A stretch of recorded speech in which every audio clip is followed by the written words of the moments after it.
Hello students, welcome to UCR International School online classes. Students, how are you? I hope that everyone is fine at your places. Now we are going to continue our chapter third of economic science. Lesson का नाम है निर्धनता एक चुनौती। 2-3 दिन से हमारा ये चैप्टर चल रहा है। आपको ये तो समझ आ गया होगा कि निर्धनता किसे कहते हैं। जब व्यक्ति को अपनी मूलभूत आवश्यकताएं भी ना मिल पाई तो वो निर्धनता या गरीबी कहलाता है।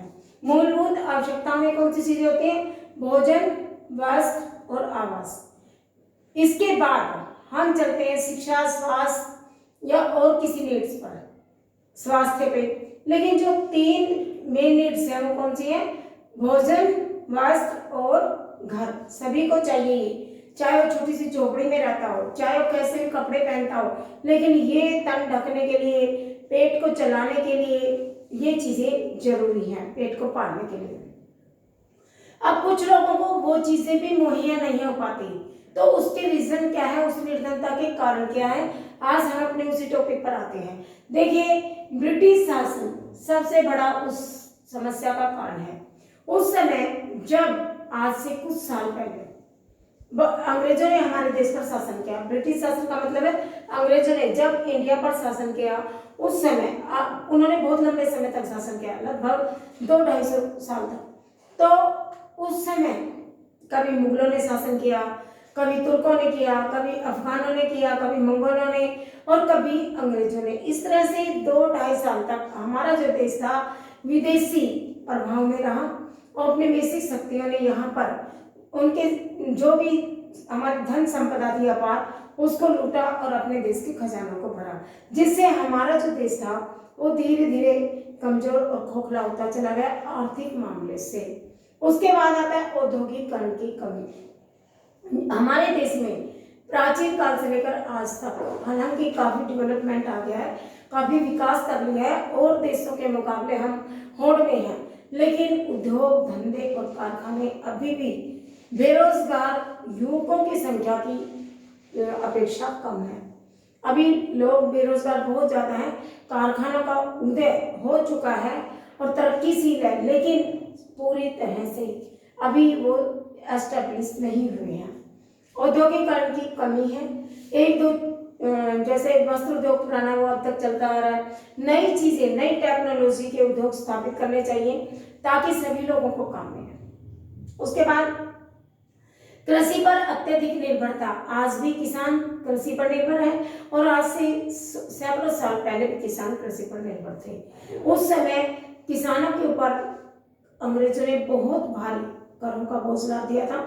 जमीन के छोटे से टुकड़े से उनकी आमदनी भी पूरी नहीं हो पाती थी और अंग्रेजों ने पहले तो उन्हें आर्थिक रूप से खोखला कर दिया, उन पर करों की मार लाद के। जो व्यक्ति कर नहीं दे पाता था उसको तंग किया जाता था, पीटा जाता था, मारा जाता था। कर देने के चक्कर में वो अपने खाने के लिए नहीं बचत कर पाता था, लेकिन करों को जरूर देता था। इस तरह से धीरे धीरे, और कर लेने की जो नीतियां थी अंग्रेजों की, वो बड़ी एक सर्विस टाइप की थी। अपना खजाना भरना, अपने आप को संपूर्ण योग्य बनाना और दूसरे को बिल्कुल एकदम काट देना। तो उस समय हमारा देश धीरे धीरे खत्म होता लगा। आज भी 70% जो लोग हैं वो कृषि पर डिपेंड है। बजाय कृषि पर निर्भर होने के अपना कोई कुटीर उद्योग खोले, कोई कृषि से संबंधित कोई जैसे मिलें खोले या छोटे मोटे और धंधे कर ले, तो कृषि के साथ साथ उन्हें आय के और स्रोत भी दूसरे तरीकों से प्राप्त होंगे, तो उससे संपन्नता बढ़ेगी। लेकिन उस समय कृषि पर अधिक निर्भरता का होना, उद्योग धंधों का ना होना एक गरीबी का सबसे बड़ा कारण उस समय भी था और आज भी है। महंगाई का निरंतर बढ़ते जाना। आप देखिए, जो इनकम सोर्सेज है वो वही की वही है, लेकिन महंगाई दिन पर दिन बढ़ती जा रही है। तनख्वाहें वही की वही है और महंगाई इतनी तेजी से बढ़ रही है कि एक आम आदमी के लिए जरूरत की चीजें जुटा पाना भी एक मुश्किल सा, एक चुनौती जैसा लगता है। घर में मान लो गुजारे लायक भी चीजें वो नहीं खरीद पाता है। गरीब व्यक्ति और गरीब होता जा रहा है और जिनके पास साधन है वो खरीद लेते हैं, जिसकी वजह से महंगाई को निरंतर बढ़ावा मिल रहा है। तो महंगाई का बढ़ते जाना भी एक निर्धनता का दूसरा कारण है। बेरोजगारी, लोगों को काम धंधे नहीं मिल पाते हैं, पढ़ लिख कर शिक्षित होकर के भी डिग्रियां लेकर भी बच्चे बिना नौकरियों के घूम रहे हैं। जिसको जिस स्तर तक की नौकरी चाहिए वो नहीं मिल पाती है, वो छोटे मोटे काम में संलिप्त होते हैं, तो इससे नुकसान होता है। देखिए किसी बच्चे ने MBBS की है और उसको वहां पर जॉब नहीं मिलती और वो किसी की दुकान पे कंपाउंडर का काम करता है, तो उसके लिए वो उसका स्टैंडर्ड क्या रहेगा? उसकी आय की सोर्सेज MBBS के अलावा थोड़ी मिले। या तो पैसा है तो छोटा मोटा क्लिनिक खोल के बाहर जाएगा, इंटेलिजेंट है सरकारी नौकरी में चला जाएगा, नौकरी निकलेगी तो नहीं निकलेगी तो क्या करेगा? कहीं ना कहीं तो उसको काम ढूंढना पड़ेगा, किसी के क्लिनिक पर या सेकंड हैंड डॉक्टर बन के जाएगा। तो इससे क्या होता है कि उसकी आय में कोई ज्यादा खास वृद्धि नहीं होती है। बेरोजगारी कई तरह की है, कृषि में बेरोजगारी है, मौसमी बेरोजगारी है, प्रच्छन्न बेरोजगारी है, शहरी बेरोजगारी है, जो निरंतर व्यक्ति को धीरे धीरे गरीबी की ओर धकेलती है। अगर आय के स्रोत निश्चित हो तो एक ये होता है कि हर महीने तैयार है और उससे काम चल रहा है। लेकिन आप देखते हैं बहुत बार कि किसी को काम से तुरंत वेतन से हटा दिया जाता है, किसी की तनख्वाह कम है, तो ऐसे में बेरोजगारी को बढ़ावा मिलता है। यहाँ तक कि इंसान अपना इलाज नहीं करा पाता, अपने परिवार की अच्छी देखभाल नहीं कर पाता, अपने बच्चों को नहीं पढ़ा पाता। निरक्षरता उससे भी बड़ा अभिशाप है। अगर आदमी पढ़ा लिखा नहीं है तो क्या करेगा? एक खेती की सिवा उसके पास कोई ऑप्शन नहीं, रेहड़ी चलाएगा या फिर किसी की दुकान पे काम करेगा। तो ऐसे सोर्सेज से उसे मंथली इनकम बहुत कम मिलती है, जो परिवार के गुजारे के लायक काफी संपन्न नहीं होती और निरंतर गरीबी को बढ़ावा मिलता है। कोई बचत नहीं होती। जब तक बचत की तरफ इंसान नहीं बढ़ेगा तब तक वो एक सेफ रास्ते को नहीं पकड़ता है, वो हमेशा निर्धनता के मुकाम पर खड़ा रहता है। बढ़ती हुई जनसंख्या, देखिए अपने देश में निरंतर जनसंख्या के मामले में चीन के बाद दूसरा स्थान भारत का आता है। इतनी तेजी से जनसंख्या बढ़ रही है कि हम मतलब इस पर बहुत ज्यादा कंट्रोल करने की जरूरत है। बढ़ती हुई जनसंख्या के लिए उतने ही ज्यादा संसाधन चाहिए, उतने ही ज्यादा उनकी आवश्यकताओं को पूरा करने के लिए पैसा चाहिए, उतने ही ज्यादा उनकी वस्त्रों की जरूरत है, भोजन की जरूरत है, शिक्षा की है, घर की है। वो चीजें कम पड़ती जाती हैं और चीजें कम पड़ेगी तो महंगी होती जाएंगी, महंगी होंगी तो फिर अपने आप गरीबी बढ़ेगी। इस तरह से कारण बहुत है, लेकिन जो आप 5 अच्छे से लिख पाते हो वही कारण लिखना। उसके बाद अब हम आते हैं कि निर्धनता क्या भविष्य में ऐसी ही रहेगी या कभी कमजोर भी पड़ेगी, कभी ये हटेगी भी या नहीं। तो देखिए निर्धनता जो भविष्य में कमजोर होगी जरूर, कभी ना कभी ये खत्म होगी। क्यों? आर्थिक समृद्धि, मनुष्य जैसे कमाएगा उसको निश्चित रूप से नियमित रूप से वेतन मिलने लगेगा, तो धीरे धीरे उसकी जो डगमगाहट वाली पोजीशन है उससे वो थोड़ा उभर कर आएगा। और क्या होगा? उसके इस तरह से काम करने से अगर नियमित रूप से आय मिलती है तो वो थोड़े दिन की गुजारा करना चाहेगा, कुछ बचत भी करेगा, अपने बच्चों को पढ़ाएगा भी, कम आय में कम गुजारा करेगा और धीरे धीरे जब आर्थिक रूप से वो सबल होने लगेगा तो एक राष्ट्र की आय भी बढ़ेगी। राष्ट्र की आय बढ़ेगी तो राष्ट्र विकास की तरफ जाएगा। मनुष्य के पास जब पैसा आने लगेगा थोड़ा बहुत तो उसको कमाने का इंटरेस्ट बनेगा।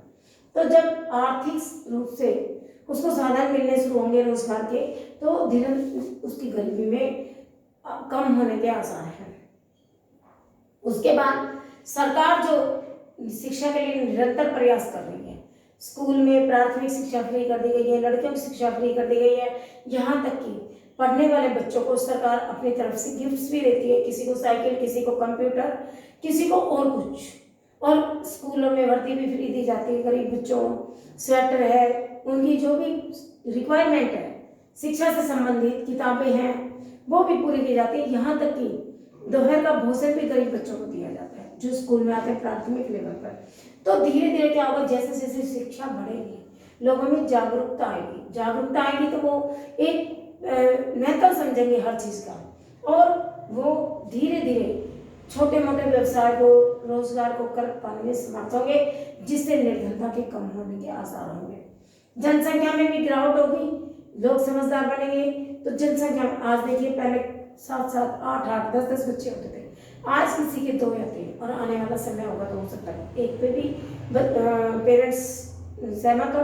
तो इस तरह से क्या होगा, जब जनसंख्या कम होगी, बच्चों की शिक्षा अच्छी होगी, बच्चों को पौष्टिक आहार मिलेगा, खान पान मजबूत होगा, उनकी हर नीड्स जो भी है, रिक्वायरमेंट्स जो भी है, वो फुलफिल होगी।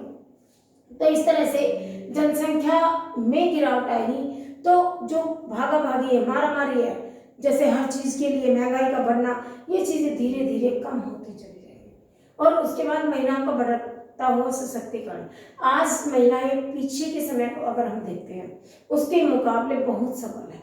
हर फील्ड में महिलाएं काम कर रही है और पुरुषों के साथ कंधे से कंधा मिलाकर घर को ही नहीं संभालती है, बल्कि उनके साथ आय को जुटाने में भी सहयोग देती है। आज देखिए, हर एक महिला कहीं ना कहीं काम के लिए प्रयासरत है, चाहे वो घरों में ही झाड़ू पोछे करती हो, चाहे सफाई का किसी भी काम करती हो, बर्तन मांजती हो, या अपनी शिक्षा के मुताबिक उन्हें नौकरी के अवसर मिलते हैं तो वो करती हैं। कहीं भी कंपनी में, स्कूल में महिलाओं, किसी सरकारी नौकरी में महिलाएं काम में संलिप्त हैं। तो इस तरह से जैसे जैसे पहले एक इंसान कमाता है, अब दो कमाएंगे, फिर बच्चे भी थोड़ा सा बढ़ जाएंगे, तो आर्थिक जो समृद्धि है वो विकास की तरफ बढ़ जाएगी। और जो हमारे यहाँ देश में गरीबी है, ये किसी हद तक कम की जा सकेगी।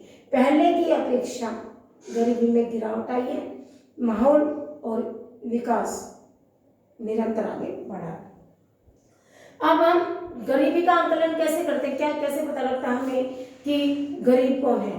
तो एक निर्धनता रेखा बनाई गई है कि उससे ऊपर का व्यक्ति संपन्न, एक निश्चित बना दिया गया है। जैसे हम अपने आपके रिजल्ट में एक पासिंग मार्क्स रख देते हैं 33, 100 में से हम ये कह रखते हैं 33 से नीचे वाले फेल और 33 से ऊपर वाले पास। इसी तरह से निर्धनता रेखा को भी एक निश्चित मापन में रखा गया है। उस रेखा का आंकलन दो तरीकों से किया गया है। दो तरीकों से मापन होता है उसका, एक आय के हिसाब से, दूसरा व्यय के हिसाब से। जब आय के हिसाब से हम करते हैं तो 2010 और 11 की जो जनगणना हुई उसके अनुसार ग्रामीण क्षेत्रों में 859.6 रुपए रखी गई थी प्रति व्यक्ति की प्रति माह की सैलरी। अब देखिए आप कितनी कम सैलरी है, 1000 रुपये भी नहीं है। ये बता रही है 2010 और 11 की जनगणना के अनुसार, करंट के नहीं बता रही, आप ध्यान देना। और शहरी क्षेत्रों में उससे भी कम, क्योंकि शहरों में खर्चे ज्यादा है फिर भी कम। दूध वहाँ फ्री का नहीं मिलता, आपके शहर में तो साधन होते हैं, गाँव में तो दूध थोड़ा सस्ता मिल जाता है। आपको यहाँ खेत होते हैं तो ईंधन मिल जाता है। बहुत सारी ऐसी प्राकृतिक चीजें हैं जो आप प्राप्त कर सकते हैं, सब्जियां हैं, फल फूल है। फिर शहरों में तो ये साधन भी नहीं है, उसके बावजूद भी शहरी क्षेत्रों में 672.8 रुपए रखे गए हैं। दोनों में अंतर है। देखिए गांव में ज्यादा है, आप ध्यान रखना, कंफ्यूज नहीं होना। अगर पूछता है आय तो गांव में 859 ज्यादा वाली जो होगी वो गांव में, और 672 है आपकी शहरों में। ये रखी गई है प्रति माह की प्रति व्यक्ति की सैलरी। अगर इस निश्चित आय से कम वाला भी कोई व्यक्ति है, जैसे 869 से कम गांव में और 672 से कम शहरों में कम वेतन पाता है, उसकी महीने की इनकम इतनी भी नहीं होती, तो गरीबी रेखा से नीचे माना जाएगा। ठीक है। और व्यय के हिसाब से हम देखते हैं तो व्यय के हिसाब से सबसे पहले हम लेते हैं ग्रामीण क्षेत्रों में पौष्टिक भोजन। सबसे पहले ग्रामीण क्षेत्रों में हम जब व्यय के हिसाब से देखेंगे तो हम देखेंगे पौष्टिक भोजन कि सबसे पहले इंसान को पौष्टिक भोजन मिलना चाहिए। फिर उस न्यूनतम भोजन से उसे कितनी कैलोरी गेट हो रही है, कितनी कैलोरी को प्राप्त कर पाता है, उसे मापा जाता है। फिर कैलोरी जो है, कैलोरी हमारी एनर्जी को बोलते हैं। जो हम कई बार हेल्दी हो जाते हैं तो हम अपने व्यायाम करते हैं, उस कैलोरी को डिजोल्व करने की कोशिश करते हैं। तो यहाँ पर इतनी कैलोरी तो प्रति व्यक्ति को मिले ना, इतनी एनर्जी तो जरूरत से ज्यादा मिलेगी तो मोटापा बढ़ेगा, और खाने लायक भी नहीं मिलेगी, जरूरत के लायक भी नहीं मिलेगी, तो उससे क्या होगा, आदमी क्षीण होता चला जाएगा, कमजोरी की तरफ बढ़ेगा। तो कम से कम भोजन में इतनी कैलोरी होनी चाहिए कि उसे कम से कम ग्रामीण क्षेत्रों में 2400 कैलोरी प्रतिदिन प्रति व्यक्ति के हिसाब से रखी गई है, निश्चित की गई है। और शहरों में 2100। आप ये ध्यान देना कि जो ज्यादा होगी, ज्यादा तनख्वाह और ज्यादा कैलोरी कम है, कम तनख्वाह और कम कैलोरी शहरों में। कैलोरी को फिर भोजन से किसमें मापते हैं, सबसे पहले पौष्टिक भोजन, फिर भोजन से उसको कैलोरी में, कैलोरी से उसको रुपयों में, मुद्रामान में, और मुद्रामान से उसको हम धन में ले लेते हैं। कि कितने पैसों की में भोजन पौष्टिक आहार खरीदा जा सकता है। और धन की मात्रा को गरीबी रेखा से नीचे देखा जाता है। धन कैसे देखेंगे हम, कितने रुपए उसकी इनकम है, इस तरह से आपको ध्यान रखना है। वे में सबसे पहले पौष्टिक आहार से फिर हम क्या किसको गिनेंगे, कैलोरी। कैलोरी से हम किस में जाएंगे, भोजन में। और भोजन पहले भोजन, फिर उसको लेंगे हम कैलोरी में, कैलोरी को मुद्रा में, धन में, और धन को लेंगे हम प्रति व्यक्ति के हिसाब से। और अगर उस सैलरी जो निश्चित की गई है उस धन से अगर किसी व्यक्ति की आय कम है तो गरीबी रेखा से नीचे माना जाएगा। आज सरकार गरीबी को हटाने के लिए क्या क्या कार्य कर रही है, कैसे कर रही है, इस टॉपिक को हम करेंगे कल। आज के लिए इतना ही काफ़ी है। आज आप इसको जितने भी क्वेश्चंस करवाएं लिख लेना और याद कर लेना, ठीक है। Thank you very much.